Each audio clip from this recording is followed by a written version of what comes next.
We all have biases and prejudices.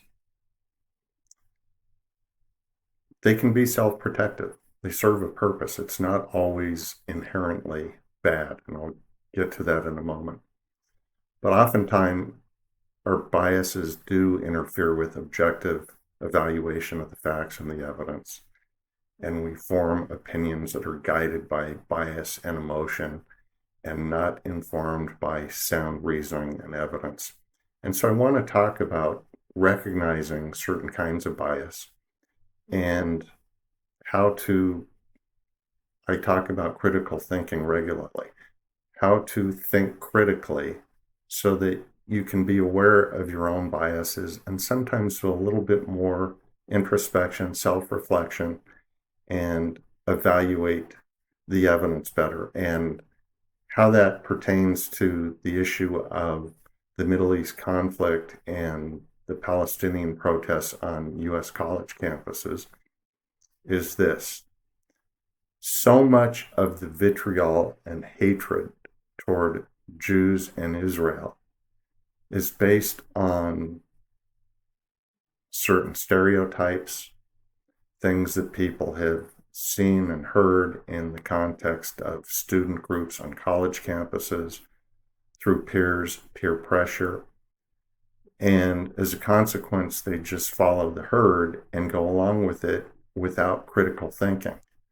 Because many of the accusations and criticisms of Israel are simply contrary to the fact. And I've talked about a number of these things, like calling Israel colonialist when Israel is the homeland of the Jews, who have always, through the millennia, been in their homeland. It's the place of the first temple and the second temple before Muslims were on the earth. And so I want you to think, I encourage people to think critically, to recognize their biases and reevaluate some of their positions. In psychology, they recognize many, many kinds of bias, and they all pertain to different things. And for purposes of this discussion, I'm going to focus on three: affinity bias, conformity bias, and confirmation bias. And before I get there, I want to go back to one of my opening remarks that sometimes bias can be self-protective. I never thought about it until I took a I think it was a continuing legal education seminar. It may not have been, but it was by a psychologist who talked about the different kinds of bias. And my dog just walked in, so apparently she's very interested in the psychology tutorial. A point that this psychologist made that I had never thought about is we get taught oftentimes that prejudice, and for example, racial prejudice, is not inherent. It's something that's taught and learned. But bias in general, this psychologist pointed out, does have a self-protective basis, and it makes total sense. And she gave this example. Let's say in the days of early man, when we came out of the cave and we were hunters and gatherers, and you gathered berries, and all you ate all the time was blue-colored berries. And one day you came across a red berry, and you ate it, it tasted very good, and you became violently ill. After that, you would think, oh, I better not eat red berries. Now, today, we know there are all kinds of red berries that are good for you. And the color of the berry is not what makes it toxic or not. But in the early days of man, we didn't know very much, and it would have been a logical conclusion to reach that a red-colored berry is poisonous. It's going to make me sick. I better avoid those. It would be wrong, but it would have made sense. And so bias does have its place. At the risk of venturing into certain stereotypes here, there was a day, and it still exists, there are some neighborhoods, minority neighborhoods, where if you are not of that minority, it is perilous to go there. And that's got nothing to do with being prejudiced. It's a matter of self-preservation. So with that in mind, I want to go into the three kinds of bias that I mentioned and discuss what they are. So affinity bias is the tendency that people have to prefer or at least accept those of same or similar background as themselves over others. And this kind of goes into the issue of racial prejudice, because again, you associate with those of your background.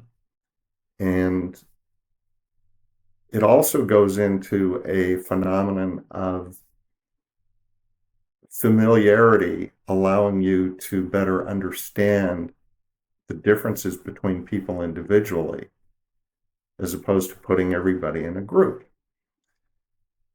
If you don't have familiarity, you don't have the ability to distinguish. And I will give you a documented research physical example. For years, convictions were regular. I mean, it still happens. Eyewitness identification is used to convict criminals. Happens all the time. It was accepted as being so definitive decades ago that if you had one or two eyewitnesses, even though there may not have been physical evidence, that was enough to get a conviction. We know now that for a variety of reasons, eyewitness identification can be suspect. Where it is notably suspect, and this has been documented well in the research, is what is called cross-racial identification. White people, for instance, may have difficult time distinguishing between different Black people or Asian people. How often do you hear the stupid saying, oh, well, they all look the same? Well, there's actually truth to that. If you don't have exposure to somebody of a different ethnic or racial background, they may look pretty much the same to you. And so one of the points I'd like to make right here is I've talked about how I live in a very multi-ethnic neighborhood. I enjoy it. I like it. I grew up through desegregation, and so I was a very black and white integrated junior high school and high school. I don't suffer from the same kinds of cross-racial misidentification as others, just because I've had exposure. It's not because I'm special. I've just had the exposure, which is good. And so one of the points to be made here is to open yourself to experience other groups, to understand, because just like you better distinguish physically, you start to understand differences in culture, language, and so forth. And it makes for a richer and broader understanding.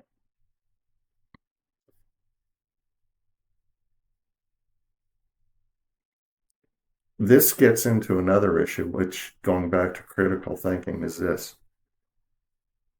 It's too easy to just accept the argument, oh, this is racism because you behave a certain way. Consider the other factors behind it, because I have often seen, for example, people talk about a white person, particularly a white woman, who sees a Black boy or man approaching and clutches her purse more tightly or goes out of her way to avoid getting too close. And I always like to ask the follow-up question when I hear about these things. What did the person look like aside from being Black? Because sometimes there's another explanation that makes sense. If you see somebody who looks like a gangbanger, I don't care what color, you're going to maintain a safe distance. And so I say to people, imagine seeing a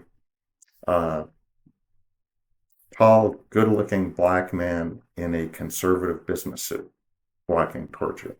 Would you have any hesitation, any fear whatsoever? And I've had this conversation with different people who have talked about this fear factor, and they stop and think and they say, well, no, I wouldn't. I say, now, on the other hand, let's say you saw a white guy with long, wild hair, big beard, leather vest, chains, and tattoos. Would you be a little concerned and perhaps keep a safe distance? And of course, the answer is yes. And that itself reflects a certain bias also. But that's my point. Things are not always race. Another thing I want to talk about is this idea of conformity bias, which is the tendency to agree with the other members of a group to which you belong. And so this accounts in great part for the anti-Israel and bias and anti-Semitism that is pervading our public schools and our college campuses, because you have this groupthink. It is in vogue, it's fashionable to sympathize with the Palestinians. It's fashionable to be anti-Jewish. It's fashionable to call Israel a colonialist empire. These things are all fashionable, and it's too easy to be sucked into the groupthink and not evaluate the facts critically. And it's not just a matter of the tendency to want to think like those in your group, but there's also an intimidation and fear factor in the context of our college campuses, where there's intimidation, there are threats.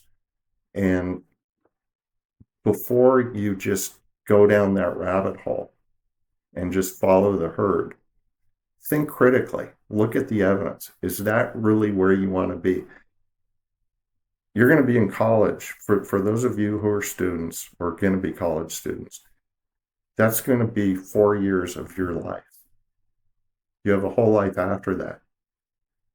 Do you want that to follow you? Do you want to be, in essence, an anti-Semite and harbor all these ill feelings towards Israel and Jews based on false tropes and false ideology, and be haunted by that the rest of your life?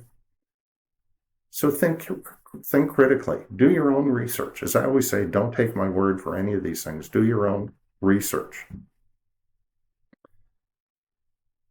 If you're going to college and you're in certain groups, fine, but find other groups. Listen to other points of view. The more cultural exposure you have, the broader and richer your experience, and the more knowledgeable. The last kind of bias I want to talk about is what's called confirmation bias, which is the tendency, and we all have it, all these biases we all share. Confirmation bias is the tendency to seek out evidence that supports your beliefs and opinions, and to disregard, for whatever reason, evidence that does not support your opinion. Again, think critically. There are reasons to disregard evidence, both yours and the other guy's. But make sure you're doing it through critical thought and not just ideology. And so I try to make a point of listening to both sides. Al Jazeera is a completely pro-Palestinian media that is actually funded by various Arab governments, and it is unquestionably biased. But nevertheless, I read their pieces, not religiously, not all of them, but I read them because I like to hear what they say. And it allows me to challenge my own thinking. More often than not, I find that their writing is disingenuous, but sometimes they do give me food for thought, and it has influenced my thinking. And if nothing else, the things that I have considered to be wrong, I have found to be further wrong through further critical thought and placing what they've written under a magnified lens. And so just be aware of bias, recognize how it influences your thinking, and be critical in your thought.